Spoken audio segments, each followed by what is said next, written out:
Καλά ρε πατέρα. Αυτά τα νέα επαναφορτιζόμενα ακουστικά της Philips μέχρι και εντοπισμό μέσω εφαρμογής έχουν πλέον. Με έχουν ξετρελάνει πραγματικά. Τι εννοείς γε μου? Τι αυτά βγάλουν δηλαδή? Μέχρι και ο Siri να μιλάει στη γιαγιά σου. Όχι ρε, σοβαρά μιλάω. Αν χάσεις το ακουστικό, μπορείς να το βρεις από το κινητό. Έλα τώρα, δεν υπάρχει κάτι τέτοιο. Μην επιμένεις. Το έχει η Philips και θα σωθεί κόσμος. Άκουσέ με.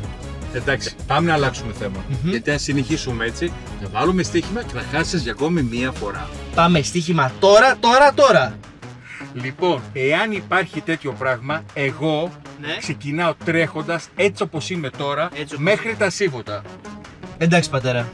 Απλά θα σου πάρω μία κορδέλα για να μην μπαίνει ο υδρότας στα μάτια σου. Γιατί πίστεψε με, είμαστε πολύ μακριά από τα Σίβωτα και θα σου χρειαστεί. Πάμε. Για πάμε. Philips. Τα νέα επαναφορτιζόμενα ακουστικά με εντοπισμό μέσω εφαρμογής. Επαναφορτιζόμενα και έξυπνα.